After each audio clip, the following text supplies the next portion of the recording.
నమస్తే, నేను మీ ఈశ్వర్. ఈ6 న్యూస్కి స్వాగతం. వార్తల్లోని ముఖ్య అంశాలు. జగిత్యాల ఎమ్మెల్యే డాక్టర్ సంజయ్ గారు కారు దిగి కాంగ్రెస్ లో చేరారు. దీంతో సిట్టింగ్ స్థానాన్ని కాపాడుకునేందుకు కవిత కసరత్తు పెట్టారు. కాలం కలిసి వస్తే కవిత అసెంబ్లీలో అడుగు పెట్టేందుకు సిద్ధమైనట్టు ప్రచారం జరుగుతుంది. జగిత్యాలలో ఎమ్మెల్యే సంజయ్తో పాటు 10 మంది ఎమ్మెల్యేలు కారు దిగి కాంగ్రెస్ పార్టీలో చేరారు. ఈ నేపథ్యంలో పార్టీ ఫిరాయింపులపై బీఆర్ఎస్ న్యాయ పోరాటం చేస్తుంది. ఉప ఎన్నిక అనివార్యమనే ప్రచారం జరుగుతుంది. ఈ పరిస్థితుల్లో ఉప ఎన్నిక వస్తే సిట్టింగ్ స్థానాలను కైవసం చేసుకునేందుకు బీఆర్ఎస్ కసరత్తు మొదలుపెట్టింది.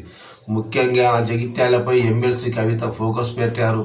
పట్టున్న జగిత్యాలలో టీఆర్ఎస్ పట్టున్న జగిత్యాలలో అధికార పార్టీని ఢీకొట్టాలంటే కవిత లాంటి వారే సరైన అభ్యర్థి అని ఆ పార్టీ భావిస్తుంది. జగిత్యాల నియోజకవర్గం ఒకప్పుడు కాంగ్రెస్ కు కంచుకోట నియోజకవర్గం ఏర్పాటు అయినప్పటి నుండి ఉప ఎన్నికతో సహా 18 సార్లు ఎన్నికలు జరిగితే 13 సార్లు కాంగ్రెస్ అభ్యర్థులు గెలిచారు. టీఆర్ఎస్ ఆవిర్భావం తర్వాత వరుసగా 2 సార్లు కారు పార్టీ గెలుచుకుంది. ప్రస్తుతం ఎమ్మెల్సీ జీవరెడ్డి పైనే డాక్టర్ సంజయ్ విజయం సాధించారు. జైలు నుంచి కవిత విడుదల అయ్యాక రెండోసారి జగిత్యాలలో పర్యటించారు. ప్రైవేటు కార్యక్రమాలు కొండగట్టు అంటూ దర్శనమని చెబుతున్న ఉప ఎన్నికల్లో పోటీ చేయడమే లక్ష్యంగా కవిత పావులు కదుపుతున్నట్లు ప్రచారం జరుగుతోంది.